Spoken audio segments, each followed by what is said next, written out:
In last lecture, we discussed about entities and their properties and how these entities are transformed into tables and how their properties are transformed into attributes.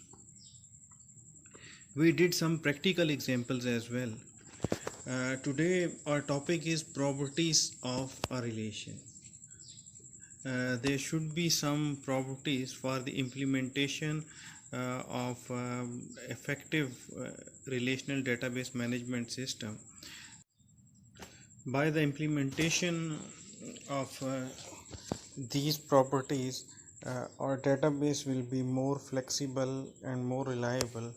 So let's discuss the properties. First one is no duplicate rows exist. In a single table there must not be any duplication of rows. Repetition of information is not allowed. For example, roll number 1 name, his address must be unique in the whole table. It shouldn't be repeated. इसको बेटा हम एक example से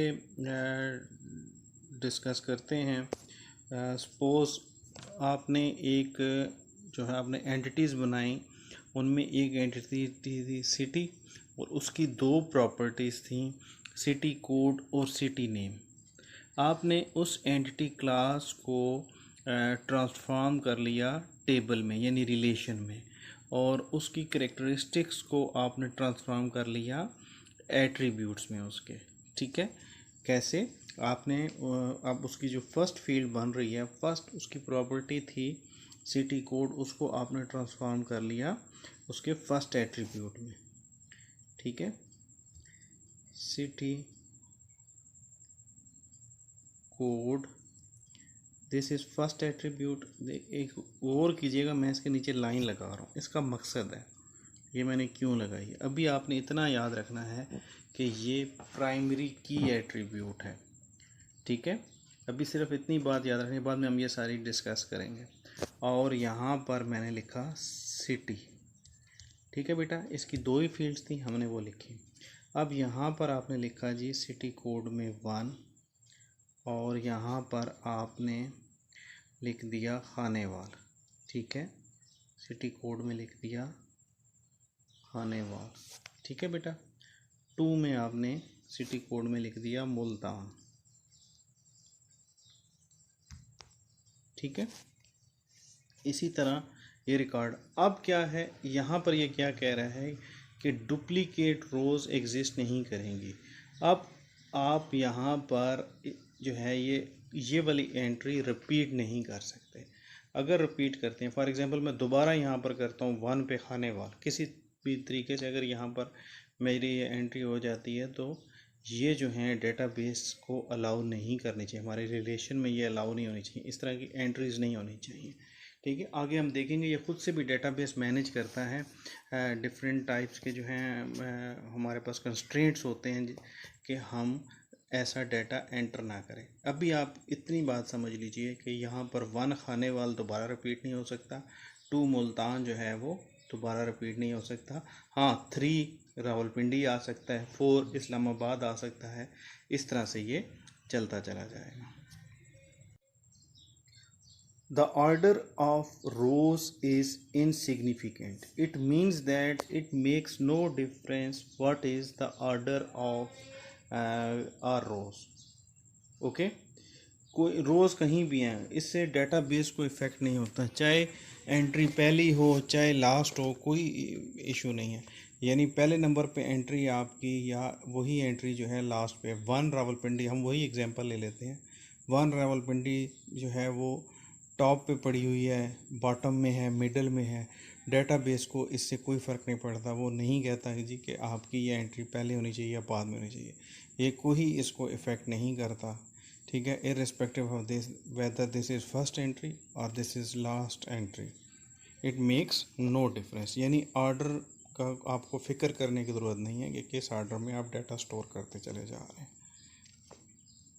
उसके बाद है the order of columns is insignificant, यानी columns भी आपकी मर्ज़ी है, जिस तरह मर्ज़ी स्टोर करें, कोई ज़रूरत नहीं है कि पहले फॉर एग्ज़ाम्पल हमारे अगर कॉलम्स की तरतीब आ रही है, पहले आपने रखा था सिटी कोड और फिर सिटी नेम, चाहे सिटी नेम पहले आए या बाद में जाए, बाद में लिखा हुआ हो, उससे कोई फ़र्क नहीं पड़ेगा, डेटाबेस को कोई फ़र्क नहीं पड़ेगा। जब आपने डाटा एक्सेस करना है तो आप अपनी मर्ज़ी के ऑर्डर से डाटा को एक्सेस कर सकते हैं।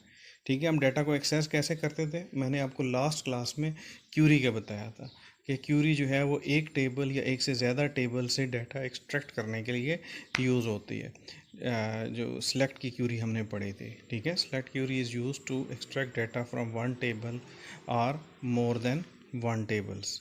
तो इससे कोई फ़र्क नहीं पड़ता कि आपकी रोज़ किस तरह से सेव है। अगर फॉर एग्ज़ाम्पल हम स्टूडेंट की एग्ज़ाम्पल ले लें तो पहला जो है फील्ड वो रोल नंबर है, दूसरी नेम है, तीसरी उसका एड्रेस है। तो डेटाबेस को इससे कोई फ़र्क नहीं पड़ेगा, चाहे आपने एड्रेस को पहले रख दिया है, पहले कॉलम में है, नेम बाद में है, आप अपनी मर्ज़ी की तरतीब से डाटा को एक्सट्रैक्ट करेंगे। जो आउटपुट है डेटाबेस की वो रिपोर्ट्स हैं, वो क्यूरीज़ हैं, तो आप अपनी मर्ज़ी के ऑर्डर से डाटा को एक्सट्रैक्ट कर सकते हैं। सिर्फ ये इसमें समझाने का मकसद है कि आपको परेशान होने की ज़रूरत नहीं है कि ये फील्ड पहले होगी या बाद में होगी, डाटा किसी भी तरह से आप एक्सट्रैक्ट कर सकते हैं। इसको हम कहते हैं फ्लेक्सिबिलिटी। ठीक है, जिस तरह स्टोर है उस ऑर्डर के अलावा आप उस ऑर्डर में या उसके अलावा किसी और ऑर्डर में जिस तरह चाहें आप डाटा को एक्सट्रैक्ट कर सकते हैं। That is very very flexible. तो फिर हम रिपीट करते हैं, the order of column is insignificant. मुख्तसर बात कि कॉलम्स जिस मर्ज़ी तरतीब में हों कोई फ़र्क नहीं पड़ता। कॉलम्स एट्रीब्यूट्स और ऑल एलिमेंट्स आर एटॉमिक। बेटा जितने भी आपके कॉलम्स हैं उनकी सिंगल वैल्यू होगी। फॉर एग्ज़ाम्पल नेम है, नेम की फील्ड में एक ही नाम आ रहा है। फ़ोन नंबर है तो आपके दो फ़ोन नंबर हैं, सिस्टम एक को ही एक्सेप्ट करेगा, वो अगर जो है उस कॉलम में एक को करेगा। अगर वो एक से ज़्यादा देता है, कॉन्टैक्ट वन कॉन्टैक्ट टू, आप इस तरह करके स्टोर कराएंगे। ऐसे नहीं होगा कि फ़ोन नंबर वाली जगह पे आपने दो एंट्रीज कर दी, यानी हर कॉलम में सिंगल एंट्री होगी। क्लियर होगी बात यहाँ तक? ठीक है, यानी जितने भी कॉलम्स होंगे वो एटॉमिक होंगे। उसके बाद है कि किसी कॉलम को आपने जो है वो खाली नहीं छोड़ना, ब्लैंक नहीं छोड़ना। अगर आप ब्लैंक छोड़ेंगे तो सिस्टम क्या करेगा, ऑटोमेटिकली उनमें नल्स लगा देगा। नल क्या है जी? नथिंग। ठीक है, जो ब्लैंक होगा उसको नल कर देगा। और जो न्यूमेरिक होंगे, अगर न्यूमेरिक कोई फील्ड है, फॉर एग्जांपल कोई नंबर्स की है या इस तरह की है, तो उसको वो ऑटोमेटिकली ज़ीरो कर देगा। बेटा आज हमने प्रॉपर्टीज़ ऑफ रिलेशन डिस्कस की। ये तो आपकी बुक में कुछ पॉइंट्स थे, अब कुछ पॉइंट्स मैं आपको एडिशनल बता रहा हूँ। ठीक है, ये तो बुक में दिए हैं, दीज आर ओनली 4 पॉइंट्स। अब मैं कुछ एडिशनल पॉइंट्स आपको बताऊँगा, आपने वो भी देखने हैं। ठीक है बेटा, वो पॉइंट्स क्या हैं यहाँ से देखते हैं। ठीक है, ये आ रही हैं properties. Relational databases have the following properties. Number one, values are atomic. It has already been discussed in your books. Atomic से मुराद एक एट्रीब्यूट में एक वैल्यू होगी। ठीक है, एक से ज़्यादा वैल्यूज़ नहीं होंगे। All of the values in column have the same data type. ये आपकी बुक में नहीं है, लेकिन इसको ज़रा आप अंडरस्टैंड कर लीजिए। पहले तो देख लीजिए, all of the values in the column have the same data type. Different data types का होता है ना डाटा। फॉर एग्जांपल न्यूमेरिक है, अल्फ़ा न्यूमेरिक है, ये हमने फर्स्ट ईयर में पढ़ा था कि डाटा का जो है वो डिफरेंट टाइप्स हैं। और जब हम कोई डेटाबेस डिज़ाइन कर रहे होते हैं या किसी प्रोग्रामिंग लैंग्वेज में होते हैं तो हमें डिफरेंट डाटा टाइप्स अवेलेबल होती हैं, जिनमें से हमने अपने रिक्वायर्ड डाटा टाइप को सिलेक्ट करना होता है। और करेक्ट डाटा टाइप की सिलेक्शन बहुत ज़रूरी है। फॉर एग्जांपल अगर नंबर सिर्फ एंटर करने हैं तो हमें नंबर डाटा टाइप लेनी होगी।